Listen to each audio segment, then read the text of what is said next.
So this is your second massage. Yeah. I mean, the other one, I was in a car accident and I wrenched my right shoulder and neck, and I saw a chiropractor for a year, and like every third visit was a guy that did the massage therapy, and he always yelled, "Oh, you're so tense, you're loosen up, loosen up." I'm like, I don't know what more I can do to be loose. You're like, give me a drink. Yeah, really. That's different. Why aren't we doing this at a bar? I have one Right. patient. He's in a wheelchair. Uh-huh. I've massaged him for 12 years. He's family. He's not even Wow. a patient. And he was like, one of these days, Joyce, I'm going to bring a drink. I'm going to get a long straw. I'm all that straw better be long enough for me, too. Hilarious. Aw, Steve. He's a good guy. No, they can't see what you're doing, though. We're recording it. Oh, okay. I'm thinking, how do they know that it's actual? Oh, there's something. Uh-huh. By that's how they know. That's exactly it, where you're like, Oh. What are you doing? Well, we used to do just audio, Uh-huh. and then Sam Tripoli yelled at me. He was like, Joy! I'm like, okay. And then we started doing the video, and then Sam Tripoli yelled at me again. And he was like, I want you to start recording it under the table. But of course my camera died, so that's not working. So normally I get 2 angles. And we're trying to get on All Things Comedy where they can, Oh, that'd be cool. yeah. They are doing such amazing work. Aren't They they? I'm are. so It's- happy for It them. really is. And I didn't know until I went for the Brody thing, I didn't know Al Madrigal? Madrigal was involved. I knew it was Bill Burr, but I didn't know who else was in it. Yeah. That's the Which is thing. great. Like everyone talks about Bill, and Bill's great, but so much of the work I'm told is done by Al Oh, as well, yeah. and he just does the work and puts his head down and does it. I forget It's when really we cool. did the Brody memorial there. I forget whose baby. Somebody was there with their baby. Aaron. Oh yeah. Was And- Charlie there? And Al was just, instant dad mode and grabbed the baby, and he's like making silly faces and getting him to laugh and stuff. I was like, oh, look at you. Never saw this side. I saw him get pissed off at Polly Shore one night on stage. I have seen that. It was it was to the point, because when we first started going there, like 6-7 years ago, Yeah. and it was the main room. No, was it the main room or the original room? I can't remember. But right before Polly brought Al on stage, he's like, yeah, and if you guys want to go smoke or have a drink, just get up and leave and blah, blah, blah. Oh. And Al's like, he just told you guys to leave before I got on stage. And we were looking at each other, John and I were like, is this happen? Is this a joke? Like, we were so confused. Well, intros don't always go like they are supposed to. No. Sometimes comics will come over and ask me, what are their credits? Oh, So yeah. I try to have like everybody's credits in my head, which is why I still don't know all the new waitresses' names, because I need to know comics and their credits more. Yeah. It sounds rude, but it's just there's only so much brain up there. But last night, Owen Smith was bringing up Josh Wolf, and he's like, he's got this great podcast called it's called something Josh Wolf. And then he looked it up. He's like, no, I can look it up. And he gave the real name of it. And then Josh comes up, and the first thing Josh said was, that's the old podcast. I haven't done that in 3 years. Oh no. I've been Jay Elaine a lot. Lots of times. Jay Yeah. Elaine, the first time I showcased at the Hollywood Improv. Really? Yeah, I was like, Joy Eileen. And I was like, it's pretty easy. And she's like, oh, that's easy. And then, yeah, I was Jay Elaine. I'm like, that's not even, you messed up both of them. Yeah. I'm like, all right. Well, Mitzi used to call me Scott, and I was like, that's no problem, because actually Scott's my middle name, but that's what I use for stage name. Eileen's my middle name. Uh-huh, there you go. And it's my favorite thing when people come up to John and call him Mr. Eileen. That's funny. It makes me so happy. Yeah, I think somebody probably referred to my parents once as Mr. and Mrs. Scott. Oh. But My last name is Frere, and it's spelled just like prayer, but with an F. Okay. And it seems like it's so simple. And when I had started my performing career in the 70s, doing children's birthday parties and mime at shopping malls and stuff like that, there was no internet. You called somebody up, you gave them your address, and they sent you a check, and then you waited. And the checks would always have to go back because they'd be written out to Jeff Frazier, Freiber, Freiser, Thaser, Fraser. Oh. And I thought, you know what? I'll just go by Jeff Scott. I can do 2 signature cards at the bank. Yeah. Well, see, when I was about to publish my first book, my dad was like, well, you're going to be Joy Simpson, right?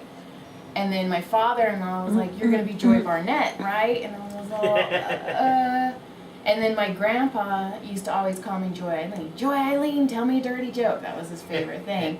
So I'm like, you know what? Screw you guys. I'm going to be Joy Eileen. There you go. And so I published under Eileen, and that's been it. And then I started doing comedy, and was like, all right, let's do this. Yeah, there are tons of people that don't know that Scott's not my last name at work. Right. And Mitzi always called me Scott because she has a scum name, a scum face. She has a son named Scott. So I always just figured, call me Scott. And what does Don call you? Timmy? Timmy. Timmy? Hi, Timmy. How did that start? I was playing drunk piano character number 7, and I said, "Hi, Don. My name's Timmy." Oh, and it just stuck. And it just stuck. Yeah. Oh, so how long have you been at the store? I am in my 23rd year. Oh my God. Started December 9th, 1995, which was going into Richard Pryor's last year performing in public. He was up there on Wednesday and Friday nights. And I'd come in early and get the piano set up, and on Wednesday, Richard would be there early, have him a drink with Mitzi, and I'd get the piano set up, and then I'd sit with them and just listen to those 2 legends talk. Oh. It was pretty amazing, yeah. That was like the first photo and only photo I took for 10 years was the 3 of us once in the OR. Oh, I love it. And then when did you stop doing the Halloween tour? That was just a 4-year show. Okay. And I think we stopped like 6-7 years ago, something like that. It was like right before we started going, because I remember. Oh, really? Yeah, you told us when we were at Hermosa Beach at Mary's show. Uh-huh. You were like, yeah, we stopped it, and I'm like, what? That's like right when we started going.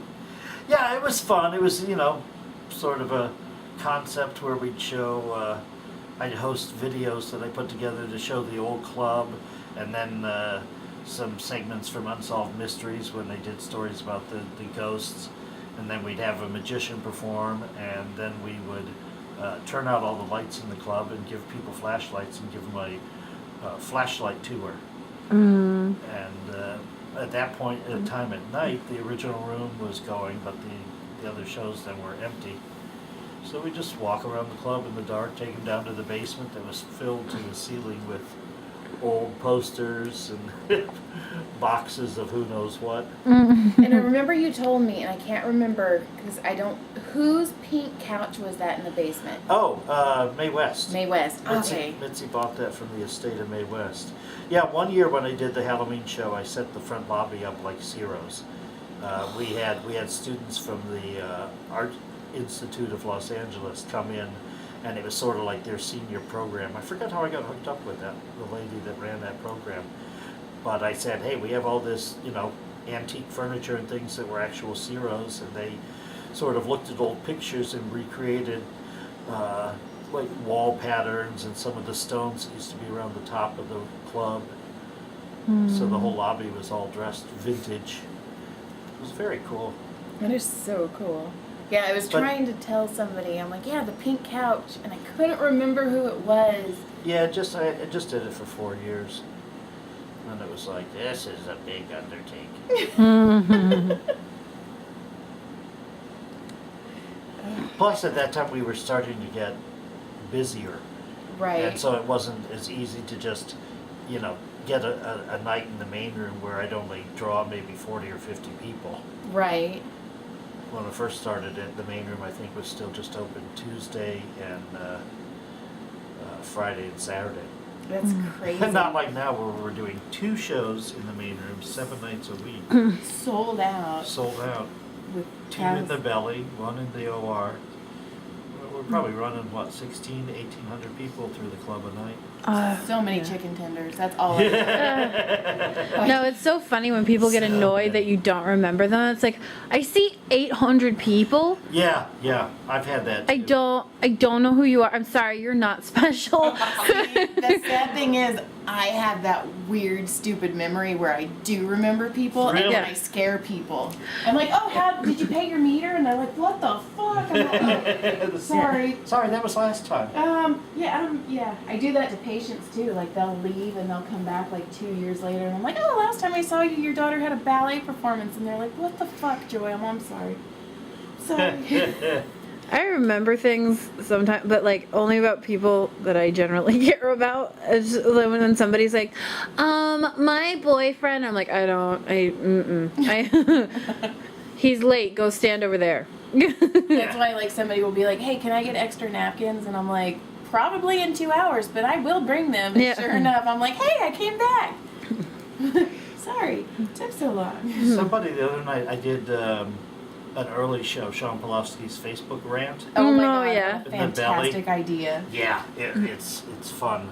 That was the second one. We've got 2 more scheduled coming up. Oh, that's a good But Sean always starts the show by reading somebody's, rant, and so I underscored on piano, and I was up there after the show getting the piano struck, and there was somebody who was going to be running sound for the next show, and I came up to get Jody, and I don't know who she thought I was, and she was like, Nembo.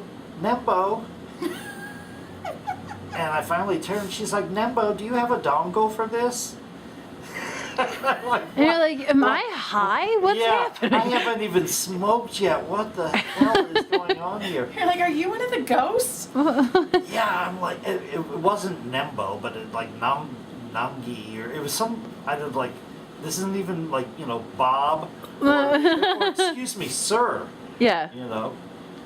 And of course, right now they're in the middle of remodeling the belly room, so the sound system is hooked up to like some rented speakers, Oh, yeah. and everything's pulled apart, and that's all I know. I haven't even looked at that soundboard to know if there should be a cord up there to plug a MP3 player into, but Nembo. I know, I walked into the belly room and I'm all, what the fuck are they doing now? Yeah. Yeah, well, as you can see, the ceiling never had what do you call it? Insulation. Uh-huh. So that's why in the middle of July, when we're running the AC on full up, it's 100 degrees. Yeah. It's just Especially on a Tuesday disgusting. when you've got, roast battle. Or Monday it's when you're packed. doing the ding dong show. Oh. Yeah, exactly. So that'll make a huge difference this summer. I don't think they're going to put the mirrors back, but Oh. I have heard that they might put the stage back to where it originally was, which is in the middle of the room. You know, Oh. if you're in the back of the room looking at the stage, Uh-huh. the stage would be to the right against the wall, so you're standing facing that row of seats and the top deck of seats where Uh-huh. the judges sit for the battle. Uh-huh. That's why they're facing like that, because that's facing straight out to the stage, and the floor seats would sort of be, in the round around the edges Around it, of it. yeah. Huh, I did not know that. Yeah. That's, huh. Well, And I'm I think kinda- that puts more seats in there also. Uh-huh. I'm kind of glad they're taking the mirrors because one time I was doing a show in the belly room and the cord came out of the microphone Uh-huh. and I got to watch myself bend over and pick that cord up and I was all, okay. No, I see it and I'm like, this is far too reminiscent of ballet class. I don't like this at all. Show is over and I'm going to go vomit now. Thank you. I'm gonna go eat my feelings. They also didn't tell me when they put that big picture of Brody up in the stairwell. Oh, yeah. And I was Yeah. walking with the chicken tenders and I turned around and I go, what the fuck? And Jen ran out and she's like, what? I'm all, no warning. No warning. And then now I'm going to walk and cry. Yeah, no, I sat on the stairs and cried when I saw it. Just like, okay. I'm like, damn it. I blew him a kiss. I blow him every time I walk by. I blow him a kiss. Yeah. I have a thing where when I go into the store, especially if it's like earlier in the day, I say hi to all the ghosts. But I have specific ones that I say hi to. So like, Mitzi and Richard and Sam and Gus. Do you say hi to Gus? I do say hi to Gus. Good. But it was, I think, a few days after he had died that I said hi to Brody for the first time, and I just sat in the main room by myself and cried. Yeah. Because I was like, oh, I don't. Yeah, it doesn't compute. It doesn't. No. It doesn't. No. Have you ever heard Jeff's ghost stories? No. Oh. My experiences at our club? Yes. Well, I've only had 3. One night, and this was probably 15 years ago, middle of the show, I was playing piano in the main room, and I went backstage just to let whoever know, that they'd be going on next or something. And so they switched comics, and then when I got that guy on, I went back to the main room to use the restroom, since it's one of the cleaner restrooms in the building. And there's little toilet back there and sort of swinging doors. That don't close. Right, that don't close. Oh. And I'm standing up, urinating. And Vicki Barbalak had opened the show that night. And her wigs and things were still back there in the dressing room, so I knew that she hadn't left. So I'm standing back there pissing, and I hear on the tile, click, click, click, female high heels. And they come from the dressing room into the bathroom area. So I didn't want Vicki to jump, so I just sort of leaned back out of the stall, and I'm like, Vicki, I'm here. And she should have been right in front of me. And there was nobody there, and I zipped up super quick, and I ran out to the little green room area and looked behind the bar to see if somebody was fucking with me. Mm-hmm. And I looked behind the stage, and there was nobody anywhere. But that's such a distinct sound of women's high heels on the tile. Mm-hmm. And then there was a time that I was sitting at the where you go backstage to the main room. If you walk through that little doorway there at the front of the club, if you go to the right, you go backstage. If you go to the left, there's the stairs that go up to the sound booth. Yeah. So I was sitting back there.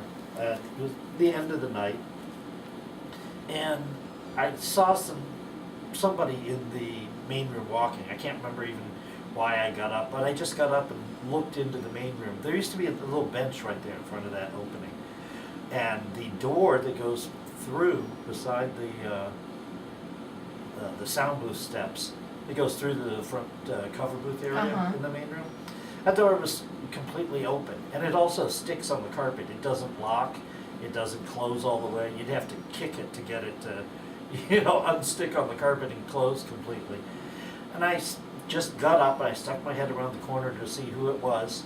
And when I came back, literally in a matter of seconds, that door was completely shut. Handle turned in the and I had a damn time trying to open it because I thought somebody just did that and they're on the other side. So I finally got the door open. There wasn't anybody inside. Wasn't anybody out in the lobby. And then This is my favorite one. I saw something. We have that door that goes to the alley behind the club, which we call sacred ground, where we do not smoke pot. No. Never. And there's a little, 12 by 12 inch square window in that door. So I was walking back there one night and I saw somebody standing right in front of the door in like a white hoodie, but their back was to the door. So I could just tell that, there's somebody standing there with a hoodie on. So I opened the door slowly and they moved like a couple steps forward to right in front of the railroad ties. And I continued to open the door and, matter of a second or two, the door swings open and I realized it wasn't somebody standing there. It was literally the shape of the outline of a person. It's like if you could blow a bubble, that would be the exact outline of a generic person, except it wasn't touching the ground. It was about 12 inches off the ground, and the whole thing was like filled with smoke. So it was like basically smoke inside a bubble, you know, and then the edges went soft. It wasn't like it popped or anything, but the edges of the bubble went soft, but it still stayed in the shape of a human, and the smoke went to the left down the alley. And I watched it go all the way down the alley, and I turned and I ran inside because I never, and you know, it was still sort of light out. It was before the show had started. Oh. And as I ran back in the door, Tony Hinchcliffe was coming out, and I pushed past him.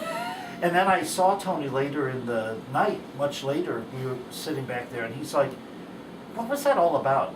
He said, "When you pushed past me," because he knew something was weird. And I told him what happened, and he said, "Dude, that thing was upstairs in the phone room today." He said, "I was working earlier today on the phones, and I walked through the hallway to go to the men's bathroom in the belly room, and I turned the corner, and it was there right in the doorway."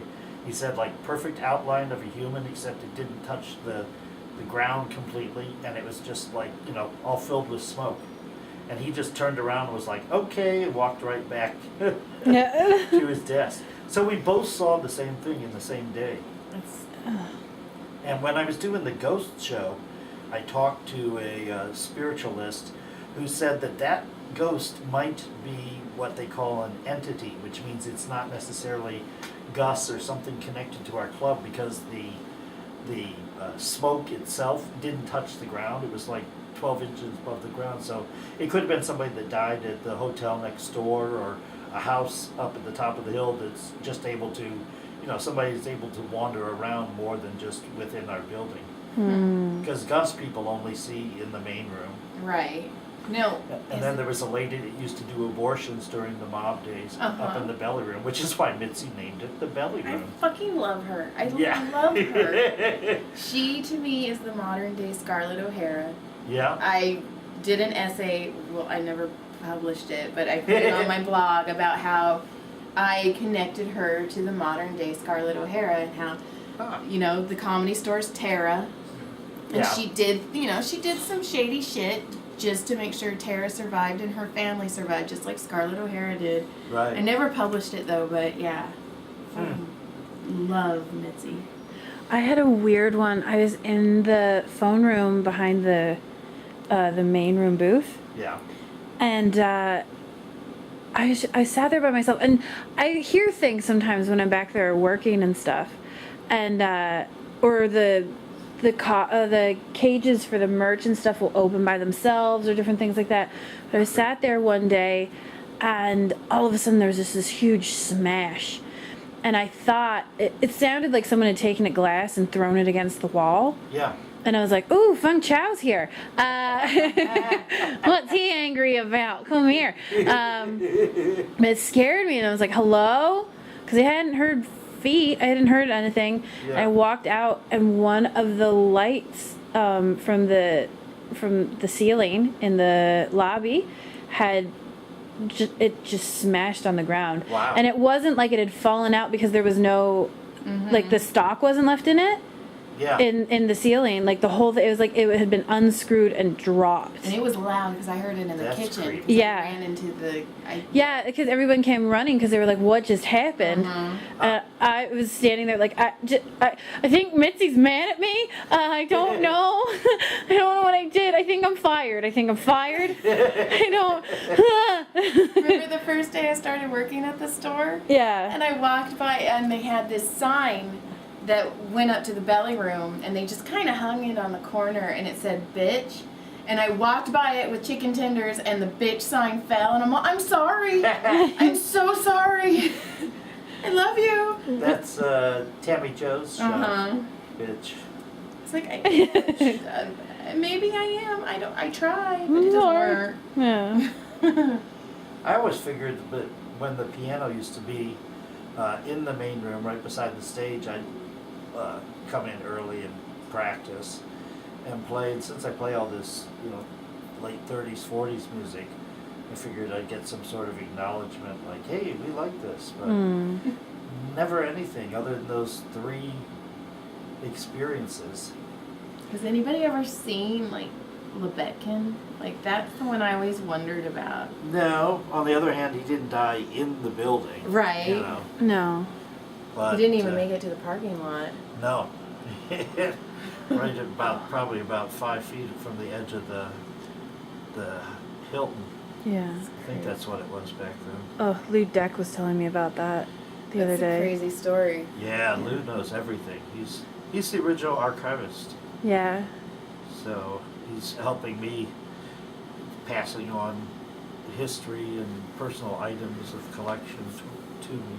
I love that. I love it when you post pictures, and John even more so because he's such a history nerd.